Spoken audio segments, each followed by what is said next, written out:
Ladies and gents, boys and girls, happy Tuesday, November the 14th, 2023. Hope you're all doing well. Chris Phillips here, your host of the Daily Crow of the Spurs Up Show. And we have got a jam-packed show for you guys today here on this Tuesday. Some unexpected storylines, some things that were somewhat expected. Either way, guys, we're going to have a lot of fun today. I see Justin Langford, Travi, Ethan K, Brendan M, also those in the Big Cock Club Discord. Head over to the TDC Questions channel, the TDC Questions channel, to be sure your questions are answered there. But again, guys, tons to discuss, tons to get into. We're kicking off the show with our good friend JC Shurburtt of the Big Spur in just a couple minutes. Also, guys, we are talking SEC Power Rankings on this Tuesday, taking your questions, your comments, your voicemails, and our daily mailbag, and also reacting to the rumors, dare I say, the news, the reports that Donald Trump will be at the South Carolina-Clemson game. Let me go ahead, guys, and get out there and tell you it will not be some political rant. It will not be a reaction in regards to the political side of things. It will be simply as a fan of South Carolina and as a fan of the South Carolina-Clemson rivalry, my just honest reaction to the fact that Donald Trump, it sounds like, is going to be in attendance. The most random piece of news that you could ever run into, that you could ever hear, it feels like. Sounds as if that is a reality. So we got a lot to discuss, guys. Again, thank you all so much for tuning in. Of course, we are live every single day, noon to 2 p.m. Eastern time, taking your questions, your comments, your voicemails, also discussing an array of topics and having guests on as well. Guys, be sure, if you're on YouTube, hit that subscribe button, hit that bell icon so you get notifications when we go live. We drop new video content as well. Also, head over to iTunes, Spotify, Google Podcasts, wherever you get your podcasts, and hit that subscribe button there. We drop daily podcasts, of course. Guys, of course, we've also increased the content on our YouTube page. I see many of you interacting with that, engaging with that. I want to say thank you all so much for doing so. Again, we're making YouTube more of a priority here of late, and we're seeing a great response to that. And of course, guys, everything on social media, the merchandise side of the business, guys. Let me also remind you on that note, last night at midnight was the cutoff. If you were looking to get Clem Sucks merch for next weekend's Clemson game, you had till last night to order. You've got till midnight tonight to put your orders in for Beamer Ball towels. If you order by midnight tonight, I can guarantee they will be shipped out and you will have them by the game on Saturday. Also, we will have our dude out there selling merchandise outside of Willie B, right next to the Waffle House, the S&G parking lot. Been a couple weeks since we've been out there, but we will have someone out there, guys, selling towels, selling koozies, selling T-shirts, selling all things TSUS merch to get you ready for kickoff against the Wildcats. So again, guys, thank you all so much for tuning in. Thank you all so much for the continued love and support. Truly do appreciate each and every single one of you.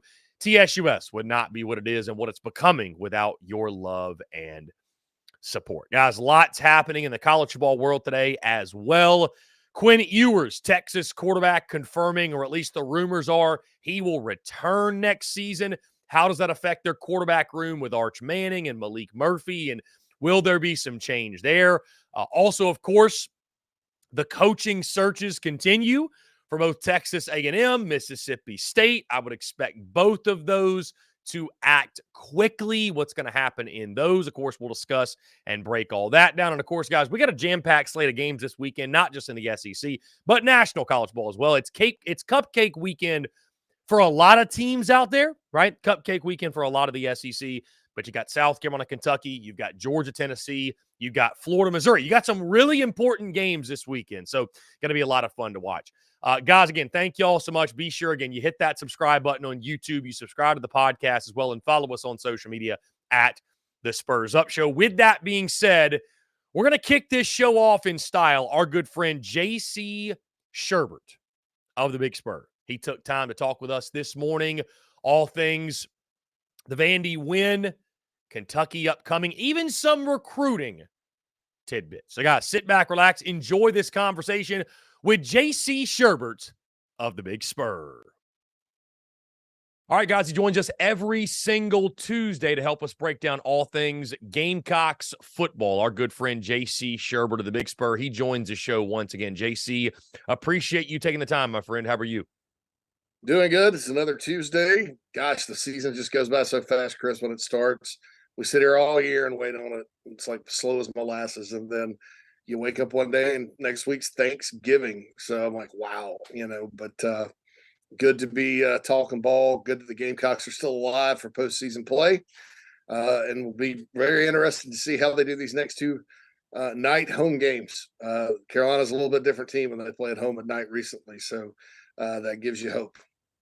And JC, we're going to get into the Vandy game, the Kentucky game, of course, but I want to start on this note. In the SEC, Jimbo Fisher fired at Texas A&M. A day later, Zach Arnett fired at Mississippi State. Just your overall thoughts. It's, with the money involved and NIL and the portal and the increased expectation of winning, we're seeing that right now. The expectations are what they are at certain schools. Coaches already are getting the axe. Your immediate reaction or just thoughts to what's taken place in the SEC over the last couple of days?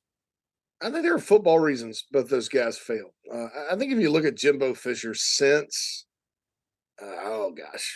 since Jameis Winston, really, it's been mistake after mistake after mistake at quarterback recruiting. Either the guys don't do well under him, and then they go someplace else like Haynes King and play pretty well, or they're hurt, or there's always something. So his quarterback recruiting, to be a quarterback guru and to have put as many guys in the first round as he has, it's failed him. The second thing is the one question I had about Jimbo when he took that job. You're in the state of Texas, okay? You're at Texas A&M. The state of Texas, Chris, is full of, and it's been this way in the high school ranks since the 90s, spread. It's where the spread was born. All those high schools run spread. They do 7-on-7, 365 days a year. It's a very, and you look at the Big 12 schools and you wonder why they're all kind of spread. That's why, because they get most of their players out of Texas. So he goes in there with a pro style offense. It's complicated. It's not easy to run. Very similar to what they used to run at Alabama under Nussmeier and those guys. He did not evolve. Bobby Petrino could not save him. I thought that was sort of a reach going in and taking over a program that under Sumlin and Cliff Kingsbury, Johnny Manziel, all that had some success running spread. That's their recruiting base. That's what the kids that in that state are used to. I thought, well, they'll probably run into a wall on offense. Struggle inevitably, they'll struggle on offense, and they did.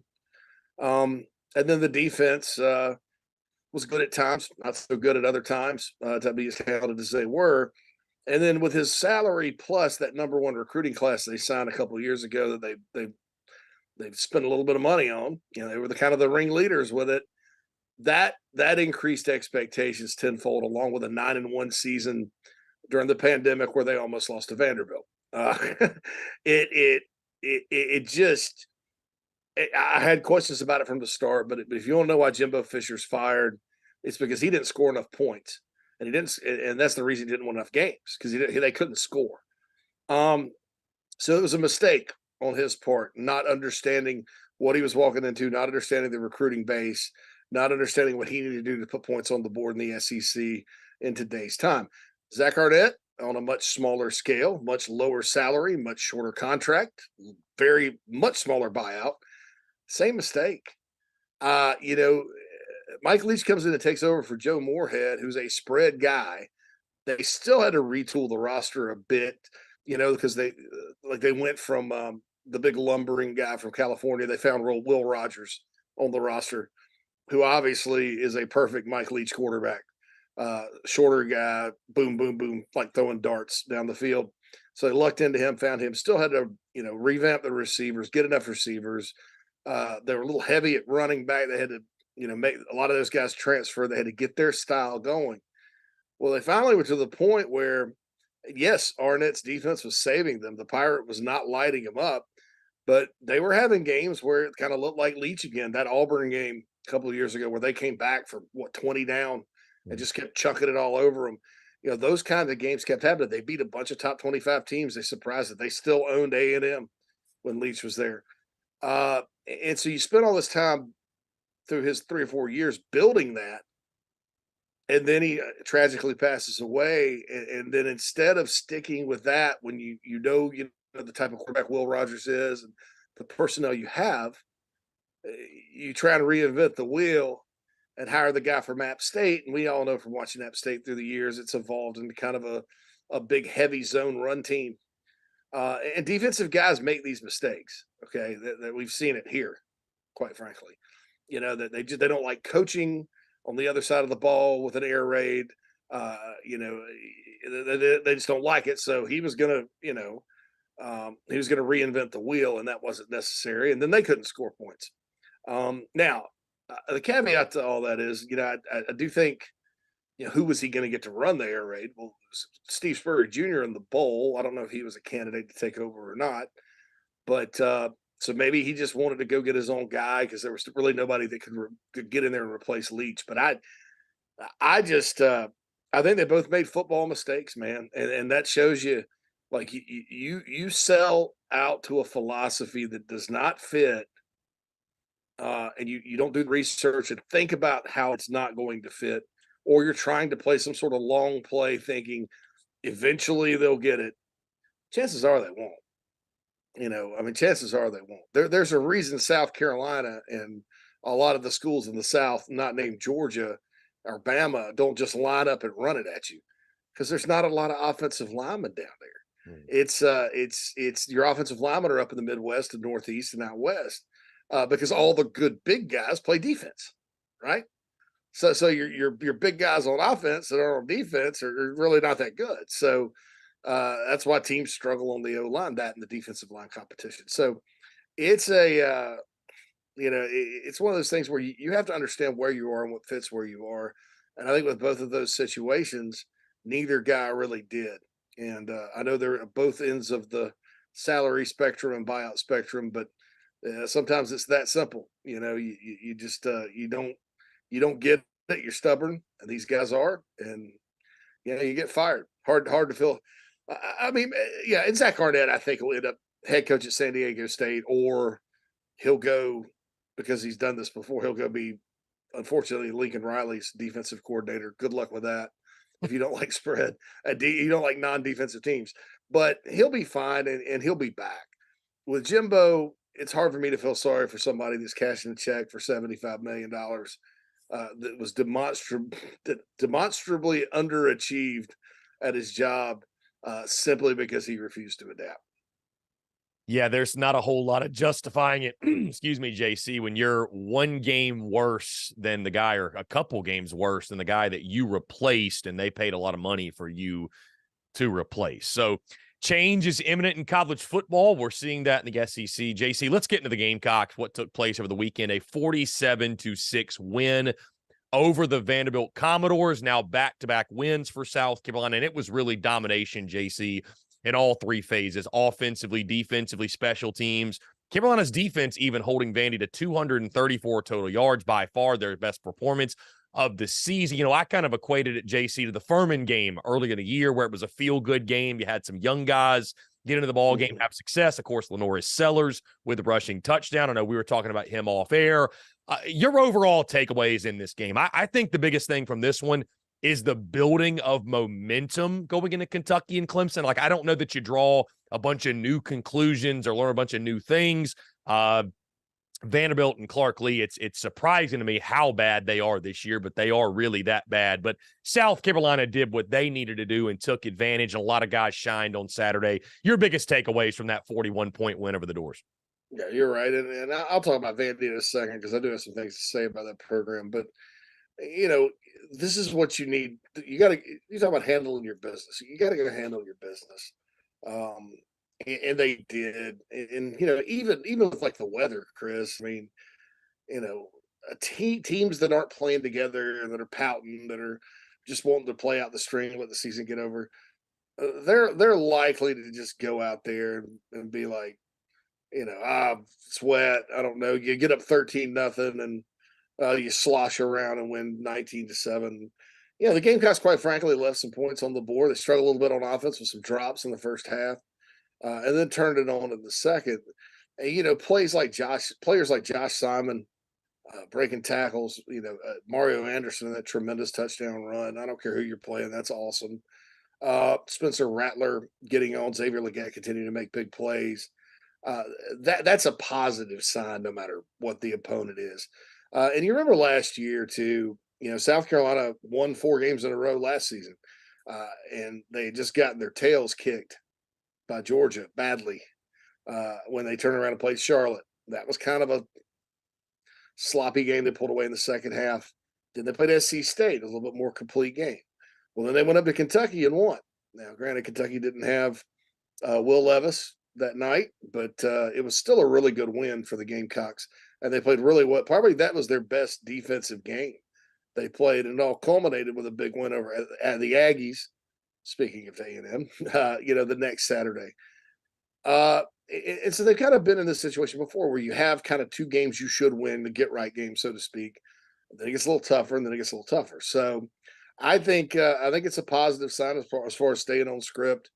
And anytime you can play a bunch of guys, and anytime some guys that may have not had the best of seasons do things that are positive, like I think a touchdown reception for Omega Blake on the what was that a sail post corner? I don't know. Post corner maybe? I don't know. Looked like a fade. I don't know. Whatever that route was, man. Big for him. His first touchdown, I think, since Furman. That was big for him. Keaton Nelson Jr. has had a tough year on defense. So for him to block the punt, scoop and score, that's big. I felt like punt block, the special teams unit of all the special teams units, punt block was. I felt like they would get one pretty soon because they've been close the last couple of weeks. And I think that unit's coming along. If you're looking for a bright spot on the special teams, guys like that. Bradley Dudd, a walk on from Hammond, who probably now will have to be the 3rd-team running back, getting in there, getting 3 carries for 8 yards. That's big for a guy like that. Jamal Weiss recovering a fumble. That's big for him. Even guys like Colasardo, the walk-on linebacker, who I actually kind of like as a player, getting in there making a tackle. I mean, all those, and so then your entire team feels good because the starters went out there and handled business, made big plays, they won going away, but then the other guys simply got to play and went out there, and some of them made some plays. And being a football player, you work all this time, and then you don't get to play on Saturdays. It can be deflating, but now the whole locker room's lifted up, and you have this togetherness, going into the most important game of the season at home at night at Williams-Brice. And I'll say this about Vandy. This is a side. People, I'm in the NIL space, and I said today, South Carolina's still behind. Need all the help they can get. However, I would not trade what South Carolina has for Vanderbilt in the world. They have 5% of whatever anybody else has. They don't support it. Their best player from last year, we'll see him at Williams-Brice this weekend. And it's not like the kid's from Kentucky and went home. He's from California and just went straight up 65 to Louisville and over 74 to Lexington. I mean, that's it. Not like he went to a good NIL situation. They can't even go identify and win because the minute they do that, the guys are gonna get rated. The academic standards there, it's tough to go to school there. And so some guys are just like, oh, well, it's here now, but now I'm going to go someplace else with a crowd. No, I mean the crowd, all that stuff. So Clark Lee is in a tough situation, especially with the SEC expanding, their academic stand, all this stuff. It is a brutal time to be a Commodore, and I say that just to tell our audience out there, the Gamecocks, that at least you're not Vandy. No matter how bad things have gotten, Carolina fans sometimes like, oh, we're looking at extinction, and we may as well just leave the SEC. I don't think that's a realistic conversation to have with South Carolina or anybody else, but Vanderbilt. I'd be curious to see what their little athletic board from their board of trustees has to say about all this, because it's getting worse, and there's no coach or anything out there to fix it with those guys. And that's probably the worst Vanderbilt team I've seen in a while. Good news is they played some other teams a lot closer than they played Carolina. So still a big win for the Gamecocks. Yeah, JC, on that note, I was actually chatting with a guy, one of my good buddies that covers the Vanderbilt Commodores during that game, and he was sort of venting about, Chris, I cover the worst team in all of Power Five, and mentioning the NIL issues and how far they are behind. So you are definitely right. Perspective is a beautiful thing, and it can always be worse. Look to Nashville for that, which it's a shame. You feel like that program has a lot of potential. I mean, I was in Nashville for the summer first time. It's a great place. It's an awesome Oh city, God. but Andy just stinks. I mean, it's just I lived there 7 years, man. It's once for 3 years, once for four. I would never go back because it's so crowded now. I mean, the skyline even looks different. The skyline looks like Houston, Texas now or something. I would never go back, but it was my favorite place to live when I've lived outside of the state by a mile. I mean, it is a fantastic people, fantastic scene. You just get a great vibe there. I mean, and then you can sell Nashville and their academics and all that to a certain extent. But I don't know how you're supposed to build a football program when your top 5 or 6 guys every single year just get the hell out of Dodge because you don't support NIL. They put all their NIL money in baseball. Mm. So there you go. It's working for Tim Corbin, but that's about all they have working at this point. JC, the Kentucky Wildcats come to town. This is turning into somewhat of a really fun rivalry, right? I mean, we've got the Shane Beamer, Mark Stoops thing. Stoops was asked yesterday, does he have any disdain for Shane Beamer? And I looked at his answer and I'm like, that guy hates Shane Beamer. Like, I think it's known these two coaches don't like each other, right? Like, I mean, I'm not trying to put words in Shane Beamer's mouth, but he was asked over the spring about there's one coach on his schedule he wants to fight. And everybody's just kind of like, I think it's Mark Stoops. Like, I feel like that's fair to say that it's him. You look at this game though, JC. I mean, when you look at the ever evolving quote unquote rivalry that is South Carolina Kentucky, do you think there's something there? Do you think there's some beef with Beamer and Stoops there? I don't know. I mean, I've never thought to find out. Just like a lot of people assume I know like what exactly happened to Jake Bentley's foot. And people know I know the Bentleys. I mean, I never really pushed it. Never really found out for sure. So, and that's one of those things where I don't think I would ever ask Coach Beamer. Yeah, I wouldn't pursue it. That said, the sunglasses comment last year was like, where did that come from? If it didn't come from what he had seen on social media, and look, they don't beat South Carolina on very many recruits unless those recruits are from Kentucky, right? They come into the state, and I mean, they've even got a kid committed right now from Marion. South Carolina's probably going to flip them. They beat the Gamecocks 7 out of 9. Last year 7. It's got to be frustrating that not necessarily Coach Beamer, but the media still thinks in their mind that South Carolina's a better program, and that's because it is. Program. I don't know, because there's 3 things. There's job, program, team, right? Job, South Carolina's a much better job. That's not even up for debate. Program, there was probably some point in time where Kentucky did pass Carolina as a program. I think it's kind of back to even now. Team, we'll find out this year, right? That's you find out on the field how good of a team you've got. But it's got to be frustrating to go beat a team so many times in a row, and then just all the hype goes back on them. And so I get it. I get it. And I know that Coach Beamer brought those sunglasses with him to Lexington last year for a reason after they won. and then they made the comment about who would you fight? He's like, oh, there's a couple. And look, Shane Beamer seems like the nicest guy in the world, and he is to a certain extent. But he has enemies just like everybody else. He has people he's not fond of. And so is it Stoops? I don't know. Now you mentioned a rivalry, Chris. It's interesting because as it stands today, based on what the SEC is planning on doing today, and this could change tomorrow, this is the one team in the league Carolina's going to play every single year from here on out.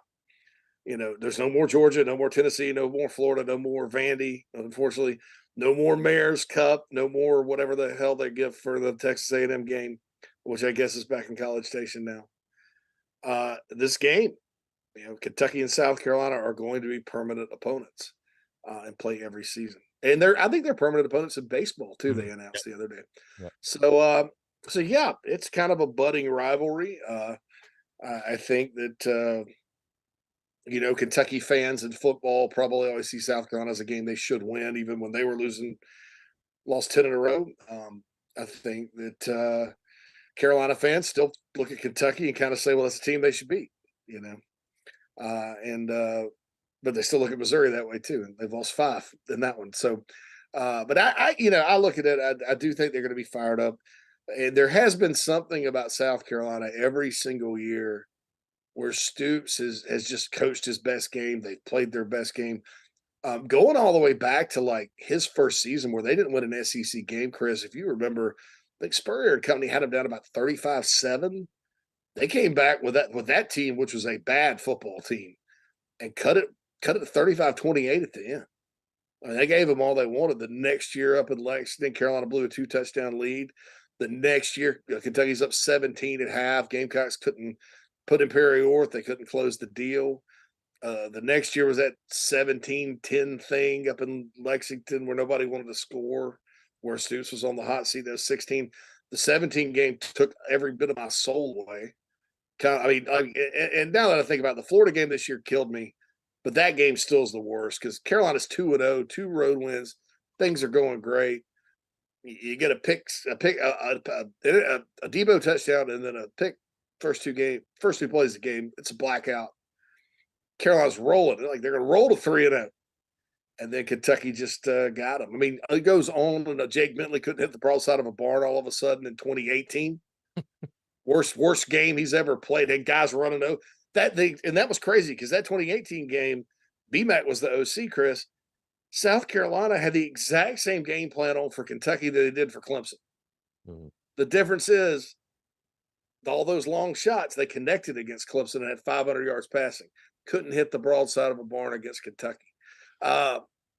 Shane's first year, my God, they fumbled 4 or 5 times, and the evil genius couldn't dial up anything that worked, right?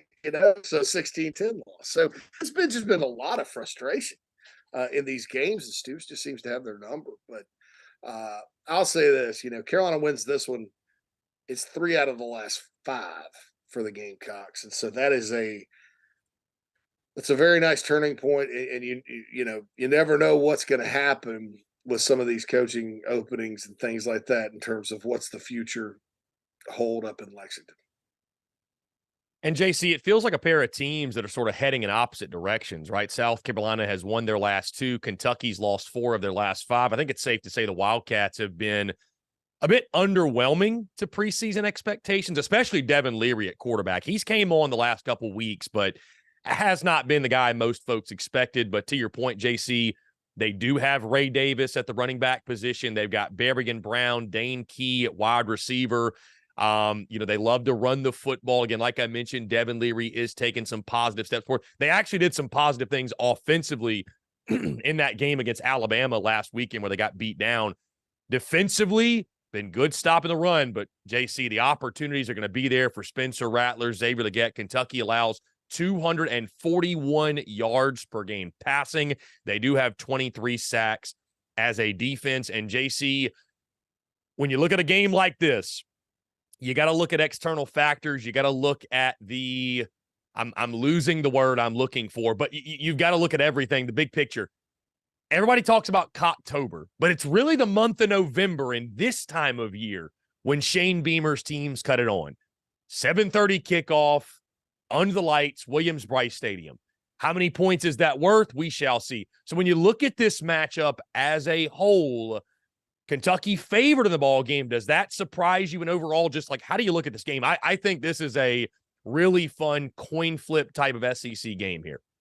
Yeah, I looked at the line lately. I know on Sunday some people had it as a pick 'em, so doesn't shock me completely that Kentucky would be favored. I think, you crunch the numbers and all, you think, well, Kentucky can come in and catch the Gamecocks, and they're a spider web football team, right? Josh Pate taught me that term. Of course, I've taught Josh a couple terms too that he likes to use. So, and then what you got to do is you got to avoid getting in their spider web. You got to go attack. You got to make them play at your pace. And when I say pace, I'm not necessarily talking about tempo on offense or blitzing on defense. I'm talking about like the overall pace and feel of the game. You got to dictate to them. You don't let them grind it out on you. You can't go 3 and out. You can't give them momentum. You can't let the crowd get quiet. They love that. They'll chew you up if that's the case. They did it to Mississippi State a couple of weeks ago. But I'll remind everybody that Mississippi State win from them. Mississippi State was starting Mike Wright, who I think was hobbled a little bit. And then Marks, their running back, did not play. So they had no offense. Mississippi State had 0 offense in that game and lost 24-3. But they have struggled. And Kentucky's record, in large part, with the exception of that Florida win, where the running back just went nuts. They really haven't beaten a whole lot of good teams, and they really haven't played in a whole lot of tough environments. Starkville certainly was in the, they kind of seized momentum at about halftime, and it got quiet. Georgia, best environment they've been in all year by a mile, they got smacked down. Other than that, their road games have been Vandy, and I think that's it. Vandy, Mississippi State, and Georgia. Other than that, they've been at home. Mm-hmm. So, and they played a couple of cupcakes early in the year. So, they haven't been really tested in this environment since their trip to Athens. And they got 2 back-to-back because Louisville, they've beaten Louisville pretty good a few times in a row. And Louisville's got a good team and with Jeff Brom in town. So they got to go to Louisville the following week. So it's not going to be they're already in a bowl, but it's not going to be the easiest of finishes, I think, for the Wildcats environment-wise. And JC, look at this one. Am I wrong to feel like this is a game where South Carolina is going to have to outscore the opponent? Because I know Kentucky's had their struggles. I know we saw the defense last week have success, but granted, it was Vanderbilt. I mean, we saw Jacksonville State go up and down the field. I mean, is it fair to think that you're going to need another really, really big performance from Spencer Rattler, Leggett, Mario Anderson to win this one? I feel like the over, taking it back to the gambling side, I feel like the over 54.5 is almost free money here because I think it's got to be a 34-30, 38-35. Like I look at that Kentucky offense. They haven't been great by any means, but they've got the weapons, I think, to give a South Carolina defense that's struggled all year some serious headaches. I think so. I mean, I think the key, obviously, Chris, is you can't let them get balanced on you. I mean, like, okay, so if Davis is running, he's a guy that gets his. It's kind of like last year. Rodriguez got his, but Kentucky couldn't throw the ball. Like it became very one-dimensional. Carolina did a good job getting them and passing downs and applying pressure.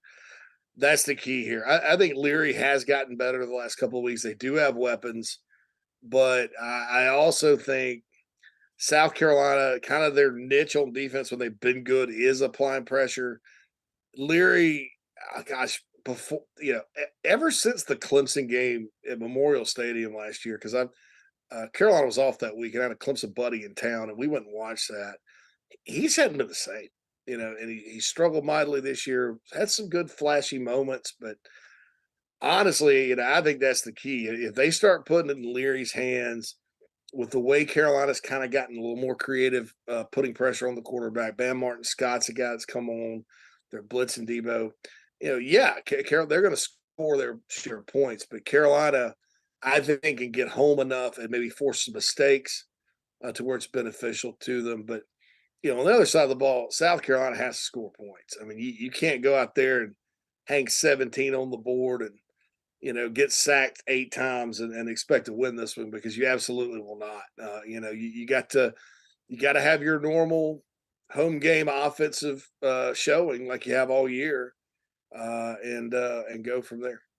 Yeah, the good news is, JC, if it's a battle of quarterback play, Spencer Rattler at Williams-Brice Stadium, I'm not sure there are many that would go against him the way he's played at the friendly confines this season. JC, one last thing, and I'll get you out of here. I've gotten a lot of questions in regards to recruiting on the defensive line. South Carolina right now, I believe, with only one defensive end or edge player. Again, just been getting a lot of questions. What's the latest on that? And do you expect South Carolina to go heavy in the portal in regards to the defensive line? Are there some guys out there you expecting to land? Like what's the latest on recruiting that position, which is obviously a position of need? Well, Dylan Stewart, he's so like some guys are like 5-star defensive linemen, Chris, and you look at them and you go, well, they're still going to have to be coached up a little bit. Jadeveon Clowney was not really one of those, but he was behind Cliff Matthews and some good players. So obviously, our friend Coach Lawing brought him along slowly, but still by the second game of his freshman year, he's shaking Aaron Murray loose and doing Clowney things, right? So there's very few Clowneys or Miles Garrett or somebody like that. Most of your taller, rangier DNs are guys with upside, like Devin Taylor. They need a year. Desmond Umeozulu is a guy like that. He's going to be really, really good, but it's going to take a year. Or they're these shorter guys, kind of like Xavier Thomas when he came out that played for Clemson, had he not gotten hurt and all that. He kind of is what he is. There's not a big ceiling there, but yeah, he can go in because he's 270 or whatever and play early. There's not a lot of in between. Dylan is sort of an in between guy because he's 6'4", 240. He can play linebacker. So he's got great feet, great instincts, but he's also good enough and talented enough to start right away. So he's going to start. I have no doubt in my mind, if Dylan Stewart's healthy and all goes according to plan, he'll be a starter. So I wanted to make clear that's one guy, but that's a big guy. The rest of it, you got kind of two things you need to look at. Cameron Fountain, the defensive end from Atlanta, who's committed to Southern Cal. I think the Gamecocks have a good shot at flipping him. I think Alex Grinch being gone, it's all the way across the country. He's visited several times. He loves South Carolina. I'm not going to say it's a foregone conclusion because another school, there could be a third party or something that sneaks in. But that's your other guy. That's two top 10 defensive ends out of high school. Plus, you got me a Zulu back. You got JT Gear back. Gear back. And then Montague Rames, it's going to be up to the school to let him back in. But, I mean, the door's not completely closed on him coming back. Tackle is the spot where they're going to have to be heavy portal. That's not to say they won't take it in because they absolutely would. But I think you're two or three guys JUCO portal on the interior this year for Travian Robertson as he kind of tries to, boost the DNA of that room a little bit. There you have it. JC Shurburtt of the Big Spur, who joins us every single Tuesday. JC is always my friend. I appreciate you taking the time. We'll do it again next week. Hey, thanks, Chris. Be good. Okay, that was JC Shurburtt of the Big Spur updating us on all things Gamecocks football as well as recruiting. Some really interesting tidbits at the end of that conversation in regards to how South Carolina is going to shore up their defensive front, both in the high school ranks and the transfer portal. Guys, that being said, we're going to jump into a quick break. On the other side, Donald Trump at the South Carolina-Clemson game? My full thoughts on that and more. On the other side of this break, you're tuned in to the Daily Crow. The Daily Crow is also brought to you by our friends over at A1 Air Quality Consultants. Headaches, coughing, running nose, while in the office or just in your home, call A1 Air Quality Consultants to have your air checked today. From Columbia to Asheville, Anderson to Charlotte, they are your breath of fresh air for all of your air quality needs. Be sure to give them a call or shoot them a text today at 864-619-2092. That's 864-619-2092. You can also contact them via email at a1airqualityconsultants@gmail.com. Be sure to check them out. We thank A1 Air Quality Consultants for their love and support of the Spurs Up Show, and tell them that Chris from the Spurs Up Show sent ya.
Watch your Dougie, ho.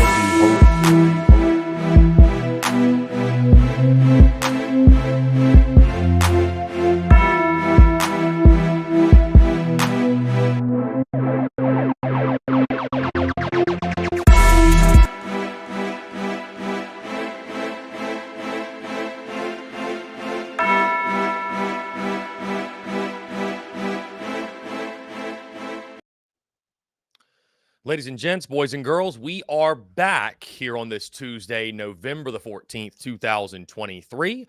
Appreciate each and every single one of you tuning in. Hope you're having a fantastic week thus far as we continue to count down to the great week of, or weekend, I should say, of college football. South Carolina taking on Kentucky, guys. The week of college football actually begins tonight. There's a lot of action on TV. I think there's 3 games. I think it's a triple header tonight. There's college football tomorrow, I believe Thursday, all week long. I mean, this is the time of year, guys, right? We get around Thanksgiving where it's just endless football. There's football on TV. It feels like practically every single day.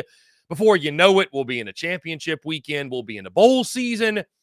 Going to be a lot of fun. Guys, again, thank you all so much. Of course, guys, it's also Tuesday. Shane Beamer speaking to the media at 1:30 to update all things South Carolina football ahead of this weekend's game against Kentucky. I'm sure there'll be some really interesting updates in regards to injuries, the health of the football team, and certainly some chatter, some banter. You know, Mark Stoops speaking yesterday was asked about if there's any animosity between he and Shane Beamer, and you know, his answer said no. But if you read between the lines there and you go off the history, yeah, I think Shane Beamer and Mark Stoops despise each other. I'm very confident in saying that. Either way, guys, we got a lot to get into. And there are times where the headlines are pretty predictable, right? When you're talking football, when you're talking sports, when you do this on a week in, week out basis, you create content how I do, you're able to sort of predict what the talking points are going to be, what people are going to be most interested in. And then there are times where you're surprised. And there are headlines, there are topics, there are top storylines that emerge out of nowhere that you could have never seen coming. And that is the case with this latest Donald Trump attending the South Carolina-Clemson game news, or rumors as they are right now. But we've got enough, I think, to say that this is happening. Now, let me preface everything that I'm about to say with this. This is not a political take. This is not a political reaction. This is not a political rant in any sense. Guys, in case you didn't know this, I'm not really a big political guy at all. I stay in my own lane. I'm a sports guy. I'm an entrepreneur. I don't dabble in the banter of politics. So, none of my takeaways, none of my reactions are in regard to the political implications, if there are any, of Donald Trump attending this football game and being in Williams-Brice Stadium. So I want to make that very clear. I'm someone that I don't bring in politics or outside world issues into, you know, I'm a guy, I like to talk ball, I like to talk banter, I like to talk sports. That's what we're always going to keep it with. But with that being said, like I mentioned, I mean, there are times where headlines come out of left field and they surprise you. And I mean, this is the most random, out there, would have never guessed it in a million years type of headline. That Donald Trump, based off what we know right now, but guys, again, this is coming from Gamecocks Central, has reported this on their message boards. Brian Shoemaker, the owner, right? I've talked to folks over at the Big Spur. I think you know who I'm referring to. Had some conversations with some others as well. So what we're hearing right now is this is happening. And again, this is a football fan reaction. I mean, we're not going to spend a lot of time talking about this, honestly, next week leading into the game, because There are much more pressing matters that are happening on the field and implications that'll be on the field than what is happening in the stands in a suite outside of Williams-Brice, what have you. But still, just what a random thing this is, right? And I even had somebody reach out and say, bro, why are you posting this, man? Why are you giving this any attention? This has nothing to do with the University of South Carolina. This has nothing to do with football. Like, guys, it's content. Like, this is news, whether you like it or not. I don't care if you like Donald Trump, you hate Donald Trump, or you're somewhere down the middle. This is newsworthy. I think we'd all agree. This is something that someone asking me not to post it's happening. It's like asking a fish not to swim. Like, I am a content man. That's what I do. I'm not going to not create content around this very relevant to South Carolina and the South Carolina-Clemson game thing. Again, guys, outside of that, I don't have any sort of political takes, political banter. I don't think it really means a whole lot from the standpoint of the game itself. I love seeing all the people on social media that are like, I'm not going to the game anymore. Nobody, they're this, that. Like, at the end of the day, it's still South Carolina-Clemson. Like, you're still going to go to the game. Does this help with exposure? I guess. I mean, I'd have to imagine, right? I mean, all eyes are everywhere that he goes. We saw him go to Bama LSU a couple of years ago. I don't know exactly what what happened because of that. I have no idea. But seems like it was a pretty big deal then. And per the rumors, by the way, guys, when Donald Trump went to the Iowa State game, or he went to an Iowa State game, they said he was out and about in the tailgates, hanging out with people, conversating, what have you. So what a just bizarre, truly a bizarre thing. And as you'd imagine, right, I love the people too that are posting this news on social media, and they're like, let's leave the politics out of it. Let's keep it about football. And it's like, yeah, good luck with that. Good luck.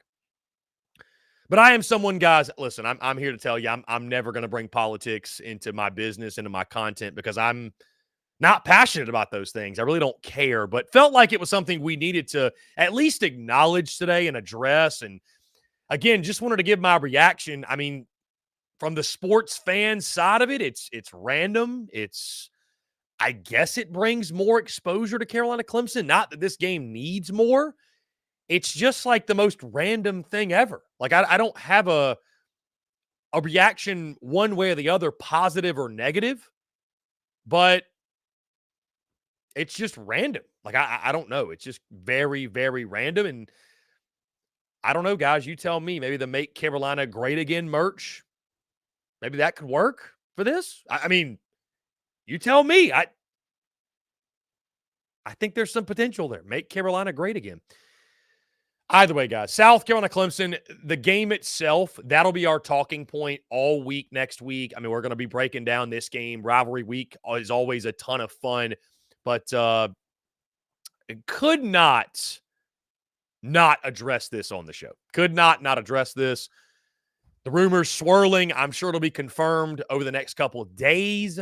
From what I've heard, USC is figuring things out with parking and what's going to be happening, right? Because there's Secret Service and there's this and there's that. It's probably going to make parking and game day traffic a complete mess. But it makes me laugh because, like, what a random headliner, What a random headline. That, oh, by the way, Donald Trump's going to be there.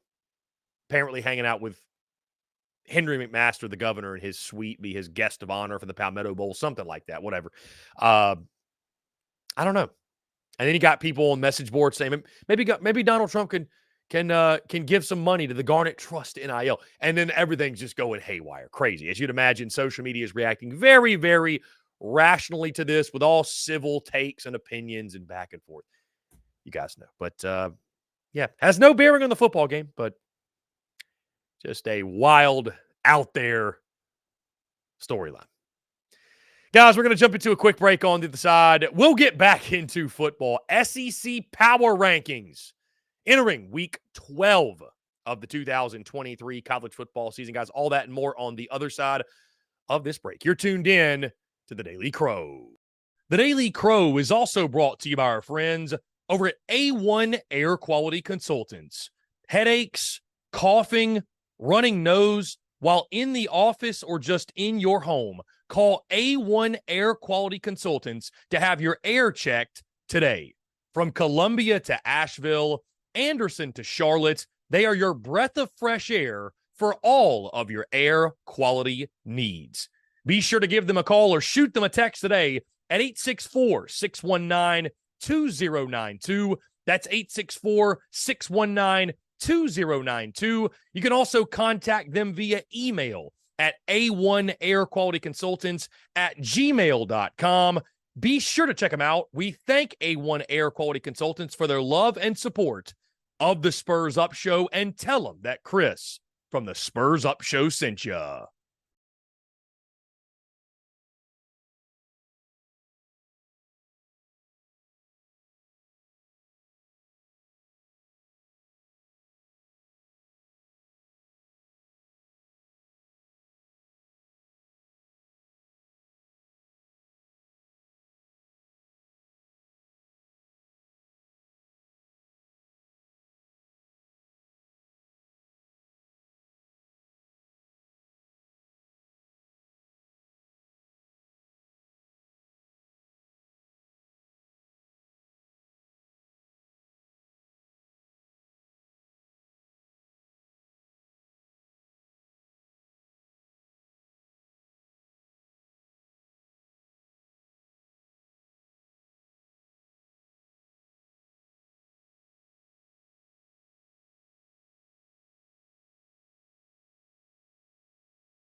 Muscle Dougie, ho.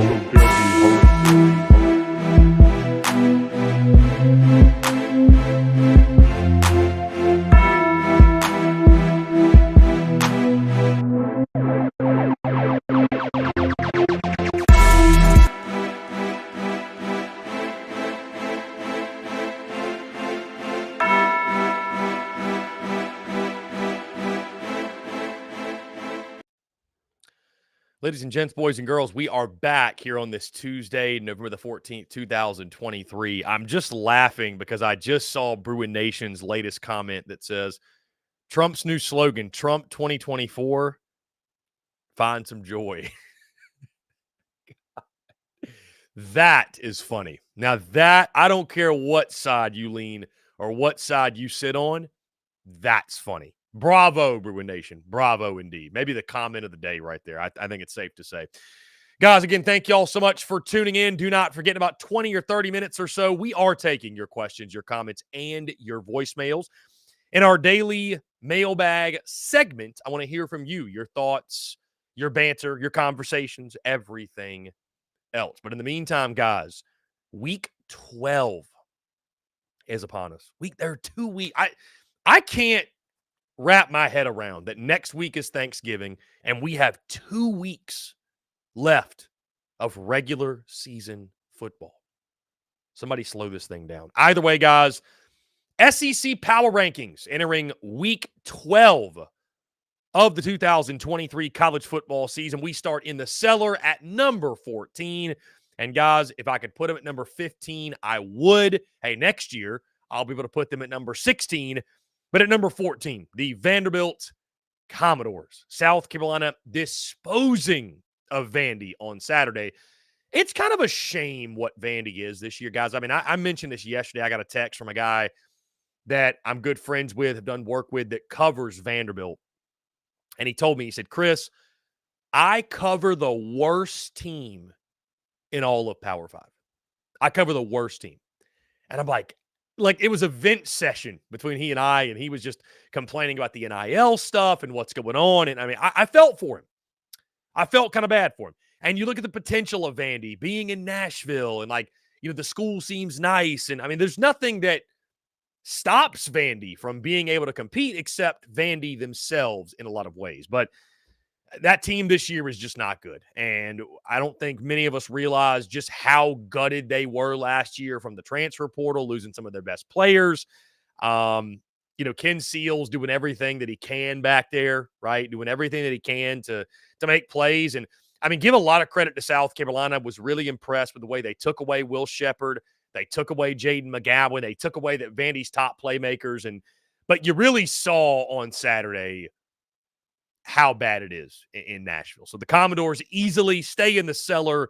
They are in that number 14 spot. And I believe their last chance at an SEC win is going to come against Tennessee. I think that's right. So doesn't look likely. We'll leave it at that. At number 13, guys, I've got the Mississippi State Bulldogs at number 13. Just fired Zach Arnett. Just lost to Texas A&M by 41 points. Not a lot of positive things to say about Mississippi State football right now. I don't know that I really meant to take such a cheap shot at Mississippi State. I got to come clean, guys. I took somewhat of a cheap shot at Mississippi State today. Big Game Boomer went on social media and said, what does Mississippi State need to do to win a national championship in football? And I quote tweeted or quote posted and said that they need to download the new NCAA football game that comes out next summer. And to be fair, listen, there's a couple schools in the SEC that we could say that about. You could maybe even say that about South Carolina. Either way, though, Mississippi State, it's obvious now. The tinkering with and the reinvention of the offense and going away from the air raid was not the move. And I mentioned yesterday, guys, that I feel for Zach Arnett. I think he was put in a really, really tough situation. Dare I say an unwinnable situation. But that decision to completely reinvent things, especially when he had to know that, hey, if I don't win and win quickly, there's not going to be a lot of sympathy for me. There's just not sympathy in SEC football, guys. There is no sympathy, right? Nobody cares that Mike Leach passed less than a year ago. They want you to win. They want you to win now. And that was obviously a really bad decision to go away from the thing that had made them so successful, which was the air raid. But Mississippi State, guys, just not a good football team. Again, a 41-point loss to A&M. They sit 13th in the SEC Power Rankings. Number 12, I've got the Arkansas Razorbacks. And it's results like we saw over the weekend. What was it, like a 40-point loss at home? Watching Polar Express at halftime in the locker room. Guys, there should just be a rule that if your football team is struggling to the level that Arkansas is this year, and your players are in the locker room at halftime, down 16 points, watching Polar Express at the half, there should be a rule that you have to fire your coach. There should be a rule. Like that should be, all right, that's fine. You did that, but you got to fire your coach now. If the on-field results didn't scream that change needs to happen, that certainly does. An Auburn team that's getting hot, give them credit, but they're not great. They're not world beaters. This is a 3-point spread. And Auburn just went up and down the field on them, and a week removed from beating Florida in Gainesville, from looking like the firing of Dan Enos was the thing that saved Arkansas football this year to a degree. Arkansas just goes right back to what they've been all season. And it's a shame because Arkansas fans, you deserve better. Arkansas fans deserve better. Am I saying that Arkansas should have Alabama-like expectations year in, year out? I'm not saying that. I'm not saying Arkansas fans should be unrealistic. I'm not saying that. But Arkansas fans should demand more.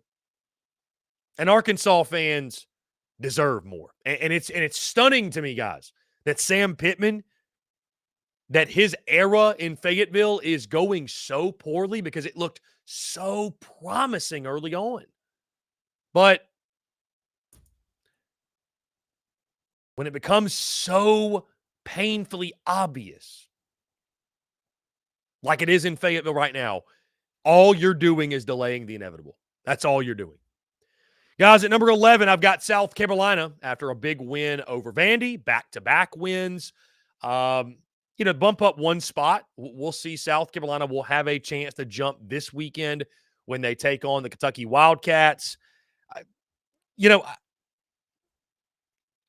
I'll say it again. The best thing that came from that game on Saturday for South Carolina was positive momentum and continuing to build positive momentum.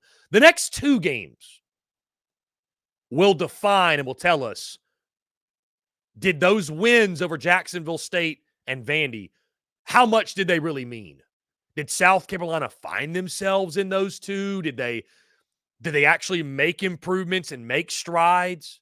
Because it's hard to tell against inferior competition.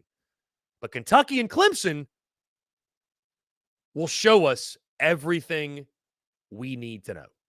So, what did those two wins do for South Carolina? Other than it feels much better to win than lose. We shall see. But 11th, where I got South Carolina this week. At number 10, I've got the Florida Gators. Billy Napier's team falling a couple spots. I mean, listen, you go on the road, lose to LSU. I mean, that's a lot of teams do that. At night in Death Valley, a lot of teams do that, right?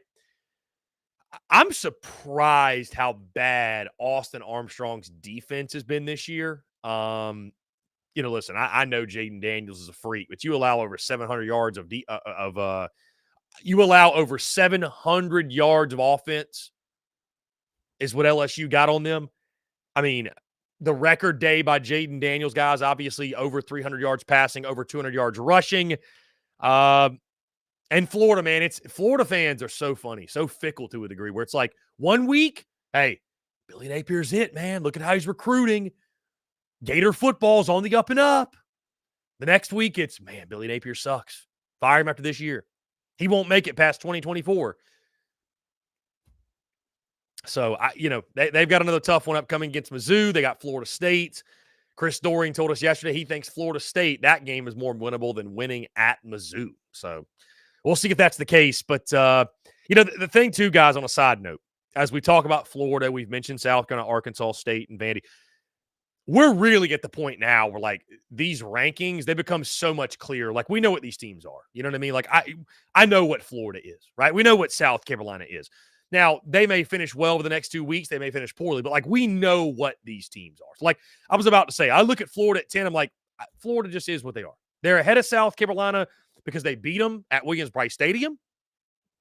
That's the only reason. They are the lesser of two evils, if you will. They're not great. So Florida just is what they are. At number 9, I've got the Texas A&M Aggies. Man, firing your coach after a 41-point win. But this was a decision that was made weeks ago, right? I think we can all agree with that. This was a decision that was made a while ago. And I commend A&M for it, guys. I mean, listen, A&M's got a certain standard and expectation, and they're paying for a certain result. And if they don't get it, they don't get their ROI they're looking for, hey, they're going to demand more.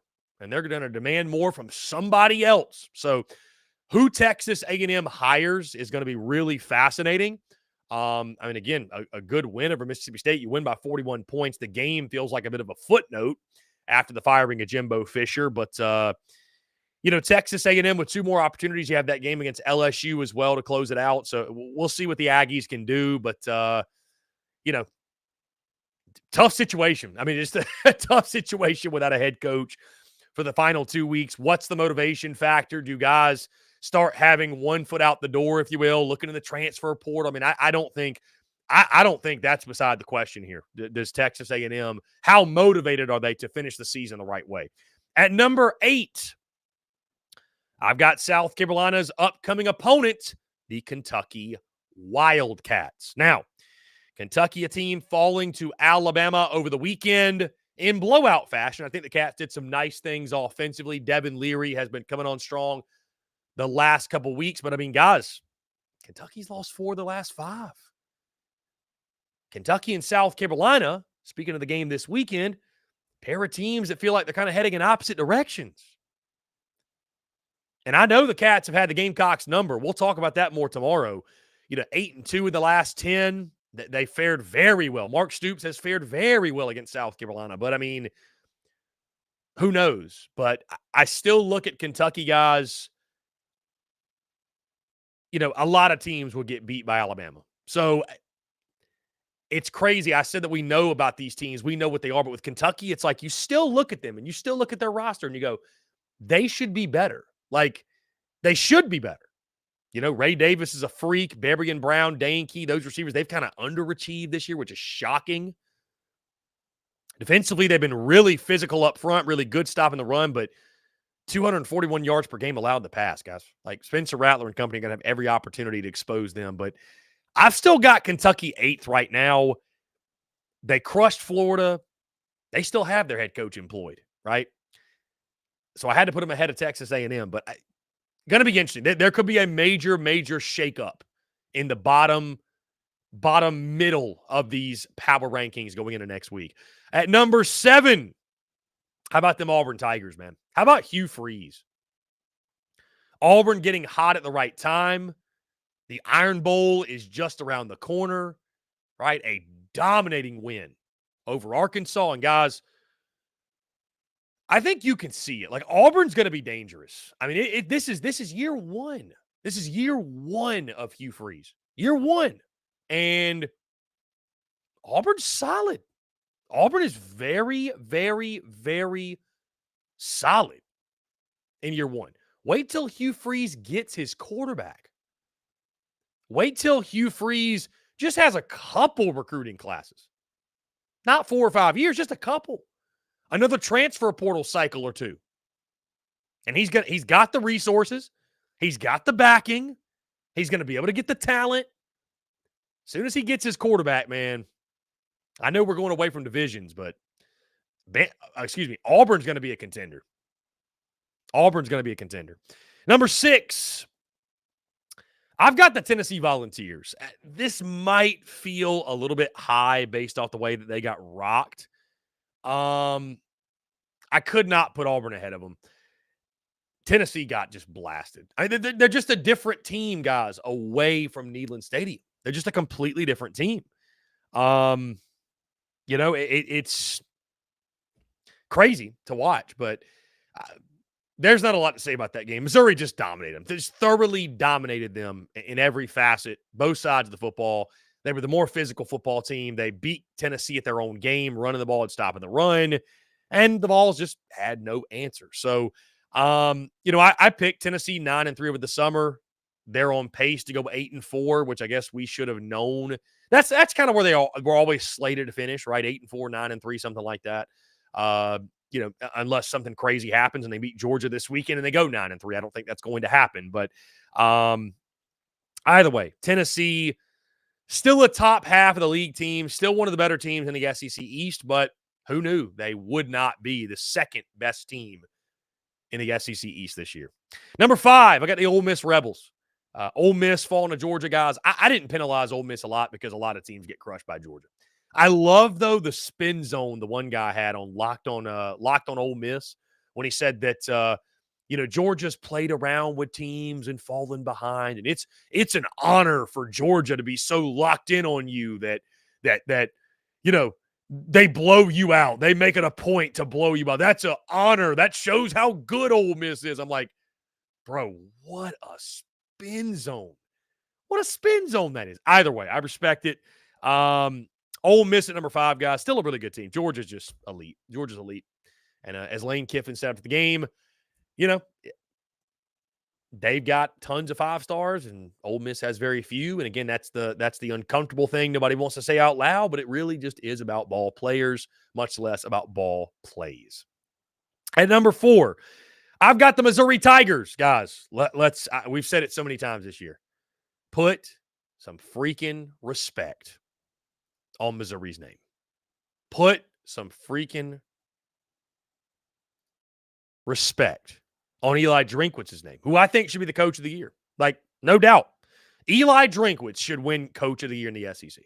If he doesn't, throw it out. Throw the system out. Like, I understand Nick Saban's done a great coaching job. I know Kirby has done a great coaching job. I understand that. But nobody has surpassed expectations in the SEC like Eli Drinkwitz and Mizzou have, who have solidified themselves as the second best team in the SEC East and very well could win 10 games. Very well could win 10 games. I mean, who saw that coming? Eli Drinkwitz should be coach of the year in the SEC, and if he's not, throw the whole system away because it makes no sense. Makes no sense. At number 3, I've got the LSU Tigers. Same sentiment, different award. The Heisman Trophy. Guys, I don't care if he's on a 3-loss team. I don't care if he turns into being on a 4-loss team. Jaden Daniels should win the Heisman Trophy. Jaden Daniels should win the Heisman Trophy. That's it. I thought maybe Carson Beck was a good ticket to hold. I thought maybe, I don't know. But what Jaden Daniels did in that Florida game, that was his Heisman moment. I mean, that was it. That was it. That was his Heisman moment. And it's going to take, I think, somebody else doing something really, really crazy. There's still time left. Jaden Daniels is still going to put up more numbers. So unless somebody else over the next 2 weeks, 3 weeks, whatever, emerges and has some performance that, I don't know, that shakes things up, Jaden Daniels, the front runner. Guys, again, they dispose of Florida. LSU, they were not the team that I thought they'd be in the sense of winning the SEC West. That's where I thought they would go, but Alabama just too much, but LSU still one of the best in the SEC. At number 2, I just mentioned them, the Alabama Crimson Tide. Should have known. I should have known better. This is a lesson learned, guys. It was my first time going to SEC Media Days, really my first time making documented picks in the SEC. That's not really all that true, but the way that we documented them was different. First time I've done that. And I had Bama 9-3, and sure enough, here is Bama locking in already with 2 games left. They have locked in their trip to the SEC title. So Alabama really impressive at Kentucky. They're playing their best football at the right time. Jalen Milroe was clicking, using his legs. I think because of that, you're seeing the passing game improve. The entire offense improved. Had 3 more rushing touchdowns in a game against Kentucky. I mean, Bama's rolling, man. Their front 7 is elite. We already knew that. Dallas Turner, what he provides. Nick Saban and company, man. I mean, Nick Saban's done a great coaching job as well. He really has. How far has Bama come since that South Florida game in week 3? I mean, it's just night and day turnaround. They are number 2 in our rankings. And at number 1, surprise, surprise, the Georgia Bulldogs, who flexed their muscles in that game for Ole Miss. That game was fun for about 5 minutes, and then Georgia just took Ole Miss to the woodshed.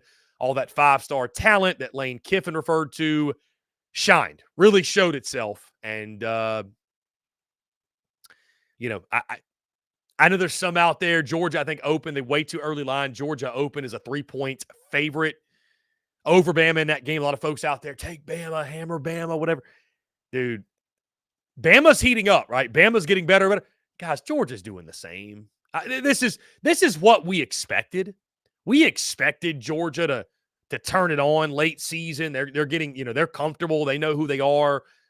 Brock Bowers is back sooner than expected. Carson Beck has been phenomenal.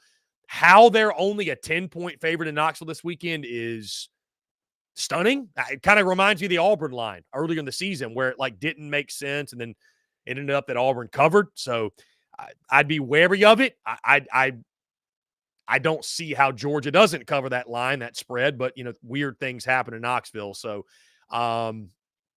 it's going to be a lot of fun in a couple weeks to watch Georgia and Alabama go at it. But again, number one, guys, it's no debate. The Georgia Bulldogs sit atop the SEC once again. Guys, that being said, we're going to jump into a quick break. On the other side, we'll open it up. Our daily mailbag segment officially begins. Taking your questions, your comments, your voicemails, and more here on this Tuesday. Guys, all that and more on the other side of this break. You're tuned in to the Daily Crow. The Daily Crow is also brought to you by our friends over at A1 Air Quality Consultants. Headaches, coughing, running nose while in the office or just in your home. Call A1 Air Quality Consultants to have your air checked today. From Columbia to Asheville, Anderson to Charlotte, they are your breath of fresh air for all of your air quality needs. Be sure to give them a call or shoot them a text today at 864-619-2092. That's 864-619-2092. You can also contact them via email at a1airqualityconsultants@gmail.com. Be sure to check them out. We thank A1 Air Quality Consultants for their love and support of the Spurs Up Show, and tell them that Chris from the Spurs Up Show sent you.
Watch your Dougie, ho.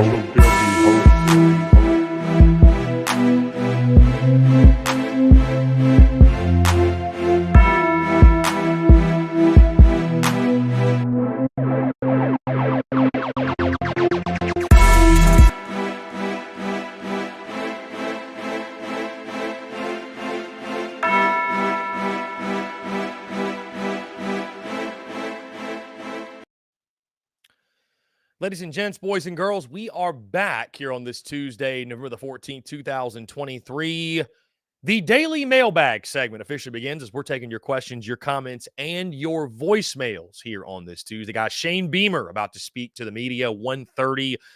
That is upcoming as he updates everything ahead of Saturday's game against Kentucky. We do have two voicemails to kick us off, so we're going to go ahead and start this thing with a pair of voicemails. Hey, Chris, it's Dale from East Tennessee. What's up, man? Hey, man, I just want to call and let you know how to get your new phone. So if you've been trying to call me, let me know about when your Friendsgiving is, and I ain't been able to get it. So just let me know. This is my number. You got me. And what's your thoughts, man, on Tennessee-Georgia game, man? You think we'll give them dogs a chance?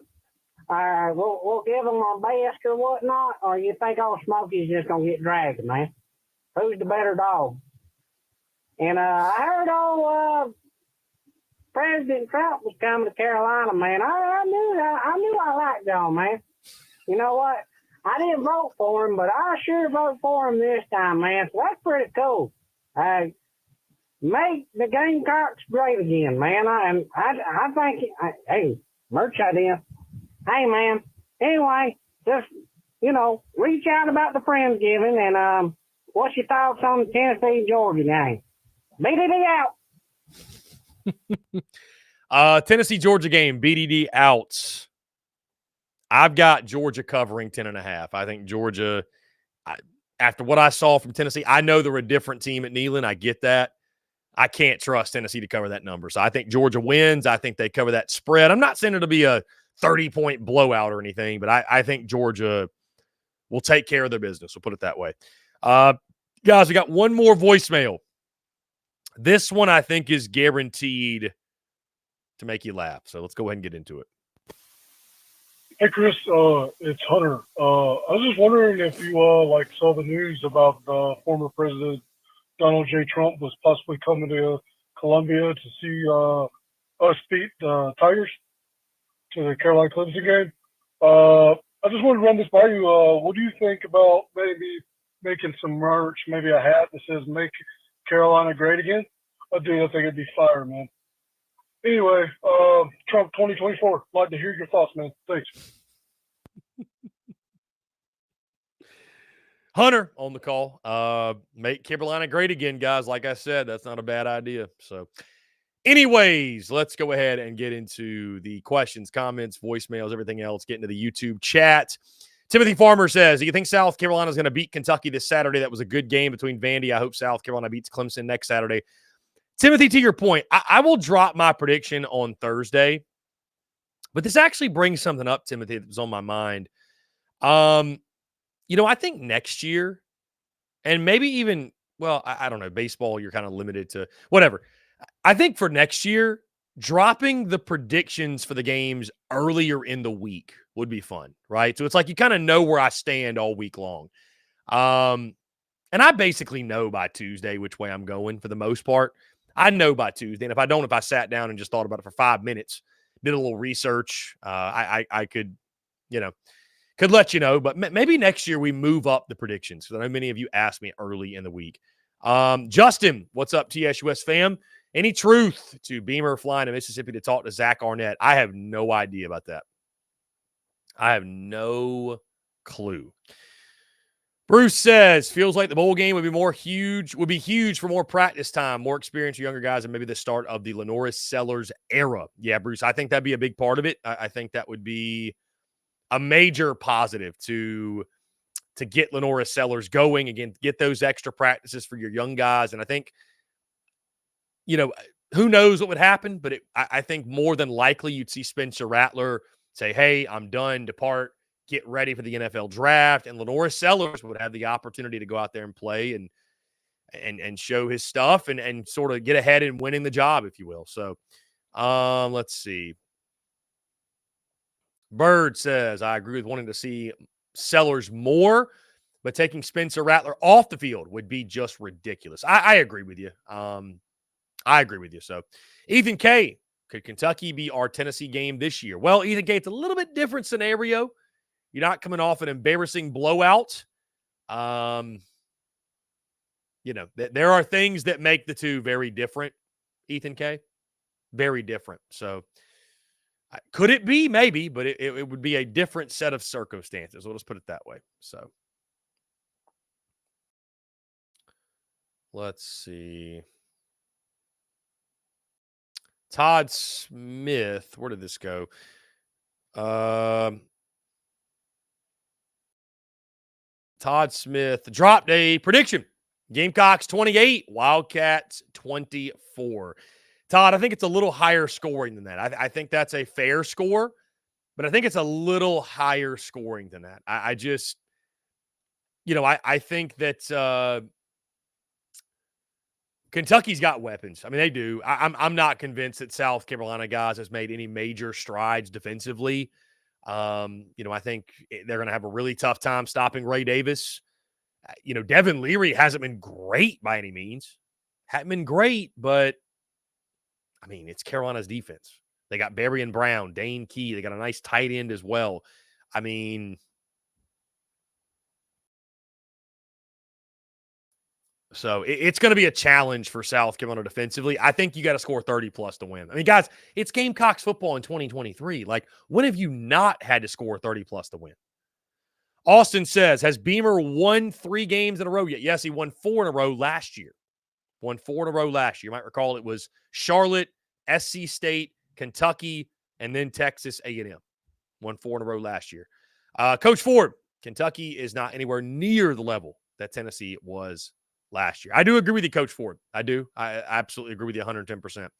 Coach Ford says if I were Stoops, I'd run it until they stopped it and keep Rattler on the bench. I mean, I think that's what they're going to try to do. Their goal is to be balanced, I think, for sure. But, I mean, if Ray Davis can do to South Carolina what he did to Florida, they're going to do that. John Edward, what's the schedule for TDC next week with it being Thanksgiving? John Edward, a really good question. What is the schedule? So, because of some travel and stuff like that, my family is actually doing Thanksgiving on Friday instead of Thursday, right? My brother has to work or something, so this is when everybody can get together.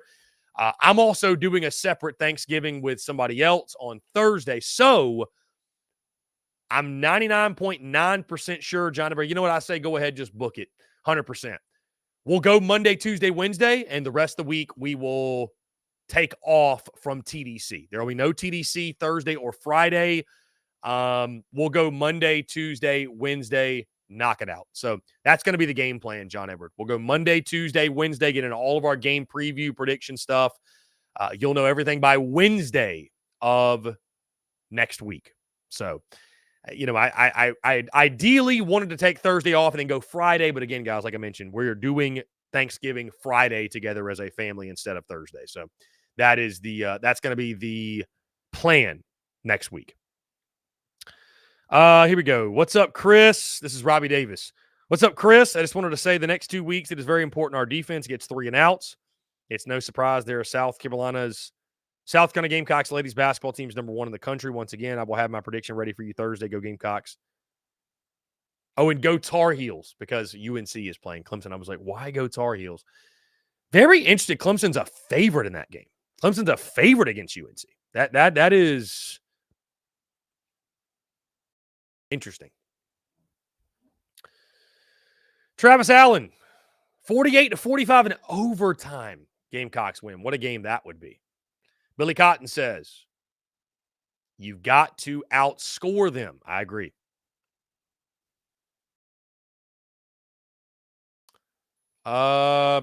Justin Martin says, Chris, it's unfortunate that Kentucky and Vandy never won the SEC East title. Ole Miss and A&M never won the SEC West title. I mean, Justin, it just is what it is, man. It's hard to do. It's hard to do. John Everett says, great schedule. We have my brother, sister, and sister-in-law coming in on Tuesday. John Everett, I would say this too. I mean, we're, obviously, as always, stay tuned to social media content, bleeding out the eyeballs. Next week is a great football week, too. I mean, it's, with my coverage of the SEC, how I'm doing things. I mean, we're going to be talking about Ole Miss, Mississippi State on Thursday. You got Missouri and Arkansas on Friday. Then, of course, Saturday, the full SEC slate of games, rivalry weekend. It's going to be a blast, man. So lots of great football to discuss, to talk about. We'll have plenty of content throughout the week, guys. I mean, of course, rivalry week's always a ton of fun. I normally do a lot of needling and trash talking. Rivalry week's going to be interesting this year just because it's like, especially if things don't go well this weekend. Like, I feel like both sides are kind of hesitant to talk a lot of trash because it's like, do we have the team that's going to back it up? I don't know. Bruce says, do you think the loyalty system was in play with our running back situation and how long it took for them to name Anderson RB1? Bruce, potentially. I have no idea. I mean, it's discouraging to think that potentially the best player to not play because of some loyalty system, but Shane Beamer, previewing Kentucky, says he knows Saturday night in Williams-Brice Stadium is going to be, quote, absolutely insane. DeCabrion Joyner is, quote, very doubtful this week. I don't know why he can't say he's out. Trey Jones is out. Trey Knox practiced today and looked good, per Shane Beamer.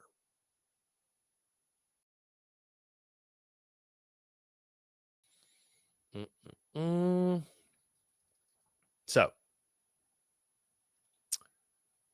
there you go. Guys, again, 843-790-3377.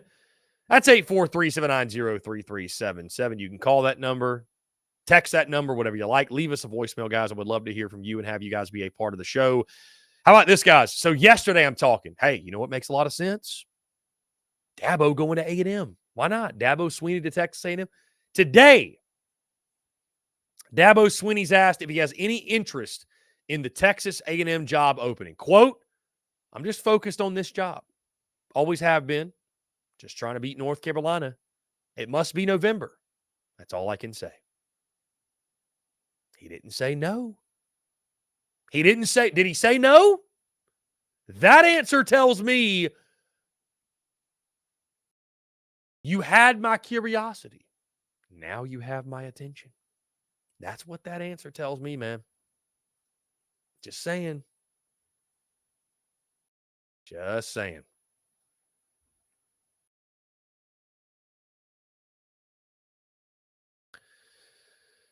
Justin Martin says, Chris, is Dan Lanning waiting on the Alabama job? I mean, Justin, I don't know. Like, I think he's got a good thing in Oregon. I think he's got a really, really good thing at Oregon. I know there's nothing like the SEC. I know the SEC is king and it's the best, right? But I mean, he's got a really good thing at Oregon, man. He's got a really good thing at Oregon. So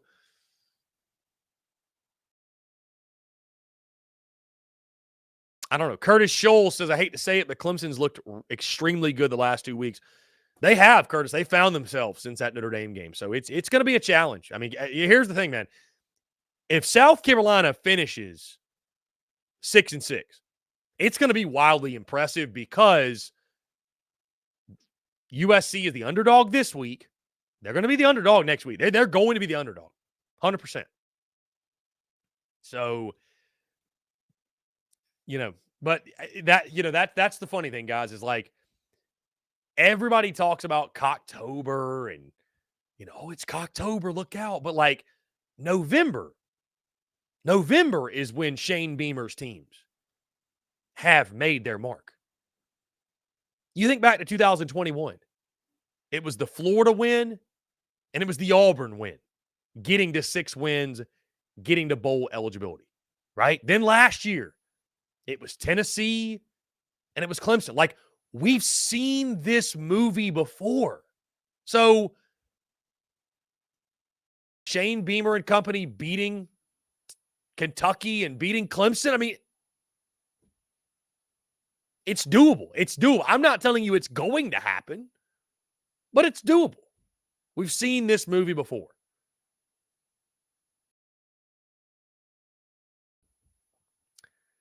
Things felt a lot less likely last year when you played Tennessee than they feel right now when Carolina is playing Kentucky. Because admittedly, guys, I'll tell you right now, top to bottom, do I think Kentucky is a better football team, top to bottom, than South Carolina? Yes, I do. This is not my prediction, by the way. This is just an honest assessment. We'll start diving into everything tomorrow, right? I got a feeling the position unit comparison is going to piss some of you off, which is as common as toe meeting leather this season, right? But I think top to bottom, Kentucky's a better football team than South Carolina.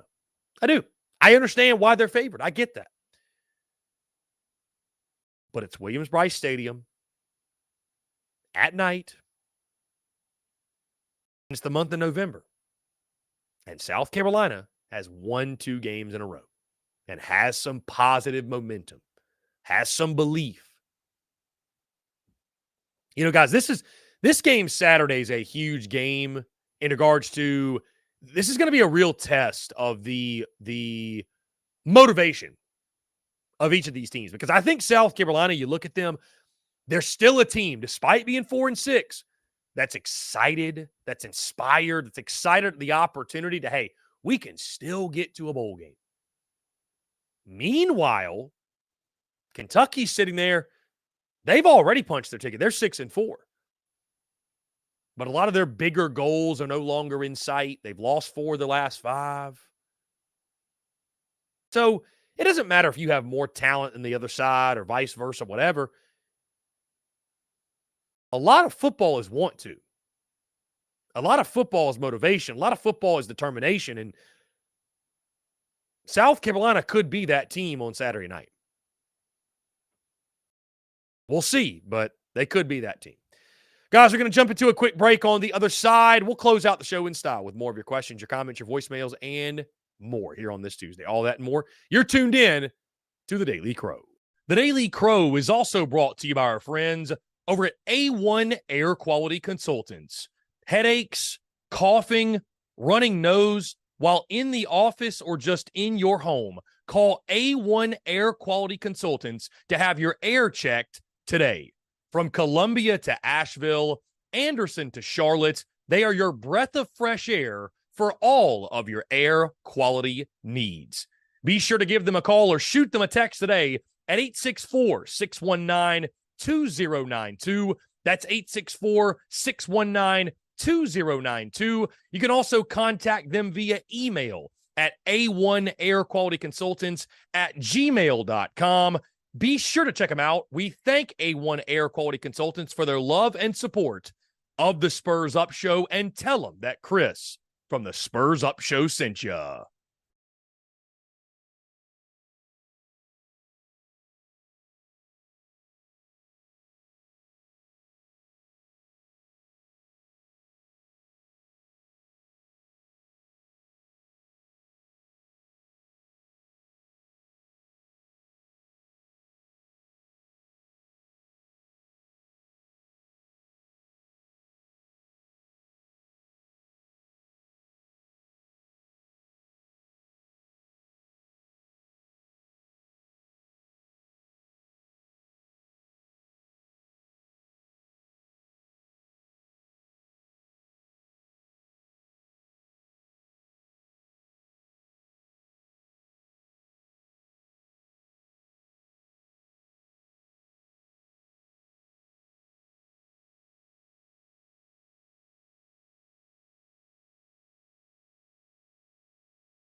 Muscle Dougie Ho.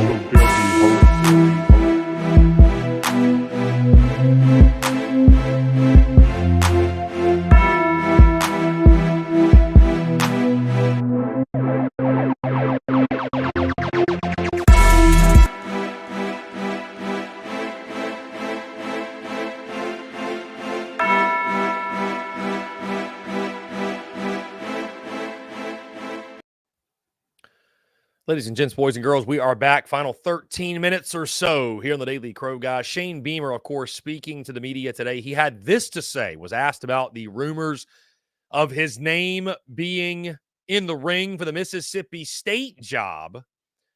Said that he understands the connection, but, quote, no, this is where I want to be, speaking on South Carolina. I love Columbia and want to be here for a long time. I said when I got hired here, this was my dream job, and I still feel that way. So, not that I think anybody who knows a thing about a thing or two thought that Beamer was going to be gone, but there you go, straight from the horse's mouth. So, either way, 843-790-3377. It's 843-790-3377. Hey, Gamecocks are 3-0, by the way. Gamecocks are 3-0. Good win last night. Didn't cover. VMI covered the spread, but, I mean, South Carolina, guys, first time since 2019 to 2020 season that the Gamecocks are 3-0. So got DePaul this Friday in a little tournament. They either have Grand Canyon or I think San Francisco on Sunday. So Gamecocks are rolling, man. And that matchup against Clemson will be here before you know it. And I mean, it's things are setting up well for Lamont Paris's team in the non-conference. Kens, who's more likely to be back next year? Clayton White or Spencer Rattler? Clayton White 110%, Kens. Clayton White 110%. Absolutely. Somebody asked, I think I saw earlier in the chat, what's your confidence level percentage-wise that Clayton White's gone, that Shane Beamer will make a move? If I had to put a number on it, guys, I'd probably say 70%. I'd probably say 70%. I'm not 100%, though, and that's what's concerning. I'm not 100% because you just don't know. I mean, we just don't know what Shane Beamer's going to do, especially if you finish the season strong. God forbid the defense makes some plays down the stretch, Clayton White might return. So I don't think it's out of the question that he's back next year. I don't think he's going to be back, but I'm just saying I don't know that it's out of the question. So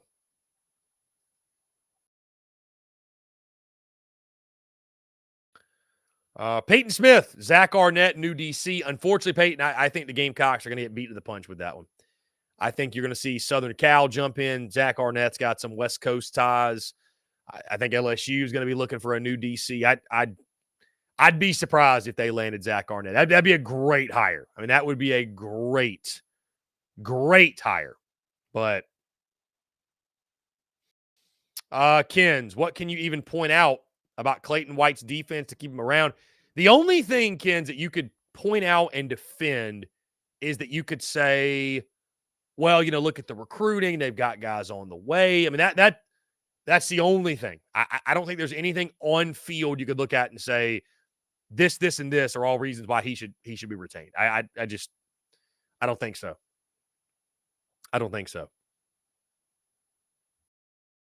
Justin Martin, will Ohio State beat Michigan? Good question. We'll talk about that one next week, Justin, but I had Ohio State as my national championship pick. So, Justin, will South Carolina get a new running backs coach? Hopefully so.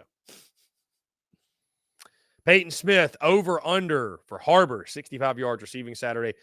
I'm going to go under, Peyton. I just, I think he's potentially could go over, but it's, there's other guys, there's other weapons that they're going to get the football to. I find it kind of hard to believe that.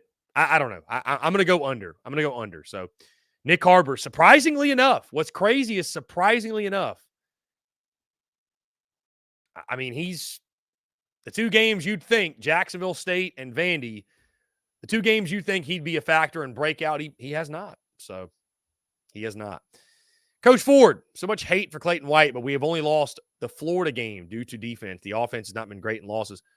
I mean, Coach Ford, let me ask you this. At what point do you start holding Clayton White accountable?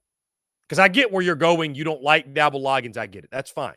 But, like, how can you look at the numbers defensively and tell me that people are wrong for feeling some type of way about Clayton White? How can you do that? How can you do that? Coach Ford, it's one of the worst pass defenses in college football. Like, it's one of the worst defenses in a lot of major statistical categories. People aren't crazy for coming after Clayton White.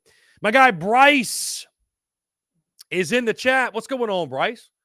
He says Zach Arnett, would be welcomed at LSU. Keep an eye on Mizzou's Blake Baker as well. LSU ties there also. Okay.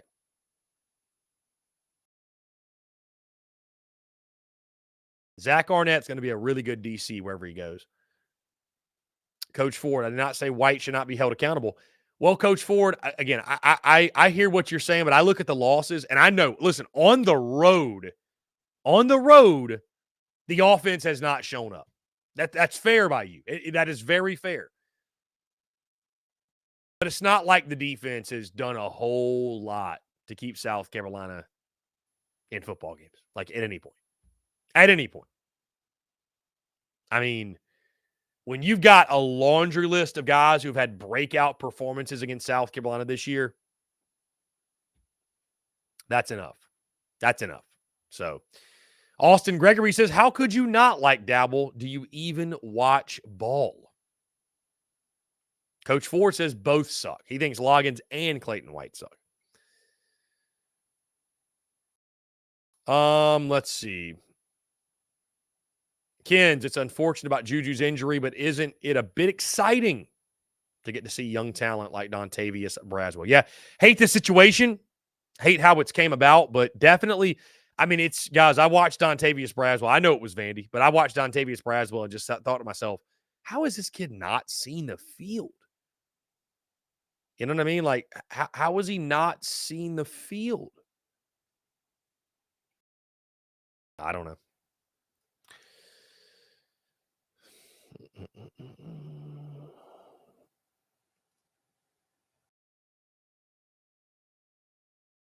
Shane Beamer says that his son has the sunglasses from the famous Kentucky postgame video last year, but he will not be bringing them Saturday. Quote, that was fun, but last year was last year. I think it's very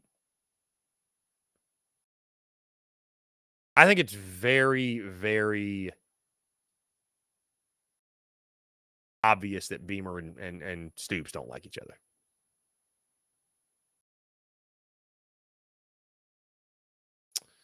Let's see. Curtis Scholl, if Beamer loses these next two, he should definitely be on the hot seat. You think so? The hot seat. He says that'd only be 4 wins in year 3. Cannot defend that. I mean, certainly the heat would be turned up, man. There's no question. James Porter, if we went out, what are the odds Lenore starts that game? I think you're saying the bowl game. I think they'd be pretty high because I just, at that point, man, Spencer Rattler has played well, finished the season strong. I don't know what he'd have to gain out of playing in a bowl game. I just don't. And dude, it's just so common practice. Guys are skipping bowl games. So common practice. But then again, he played last year when he hadn't made his mind up yet. So, I mean, Cameron Blassingame says DJ Durkin for defensive coordinator. I tell you, Cameron, there'd be a lot of people opposed to that because of some of the stuff he's had go on. But from the pure football coaching side, I mean,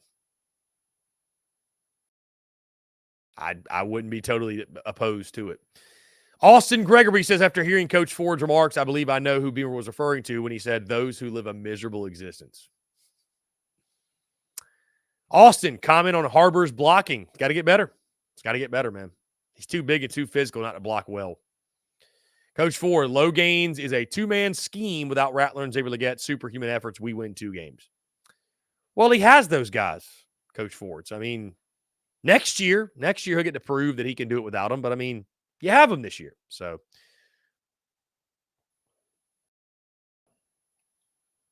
Justin Martin says, will Jamie Chadwell take the Mississippi State job? Maybe. The rumors have started.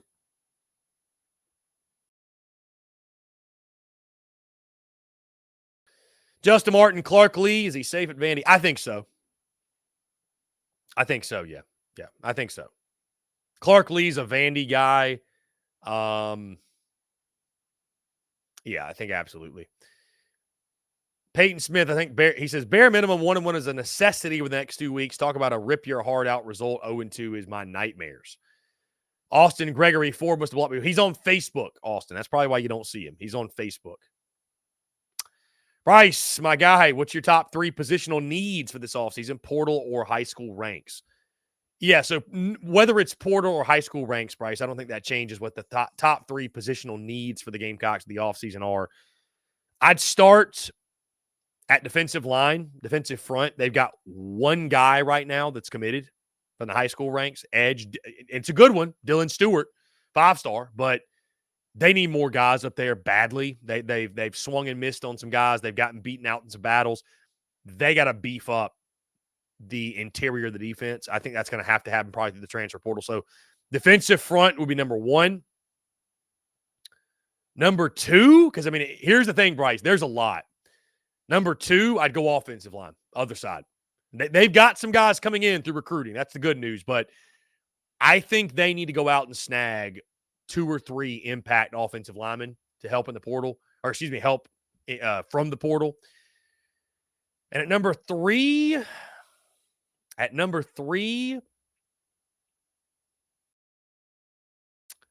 I'm tempted to say defensive back. Although I think they've got some guys that are young and inexperienced that are talented. But I'll stick with defensive back. It's just been so bad back there. I'd go the back half of the defense. Tempted to say wide receiver. I mean, I think anytime, Bryce, you're open to taking a big time playmaker. You're never going to say no to a big time playmaker. But I mean, granted, I think a big wide receiver, you could say that. I mean, look at what Florida State's done, man. You had the right pieces offensively. It's funny how everything else kind of figures itself out. I know LSU will be focused on defensive stuff. Running back too. Yeah, Austin Gregory. Very, very good point. Running back. Yeah, absolutely. Yeah, I should have mentioned running back. Yep, running back for sure. Yeah, running back for sure. Yeah, Austin, you called me out on it. It's funny. I wasn't thinking about it because I'm thinking, okay, Mario Anderson, like who's this, that? But yeah, if you can go out and get a good running back, yeah, you need that badly. James, if at all, how do you think recruiting will be affected by doing away with divisions? I don't think it changes much. I think it just becomes more and more competitive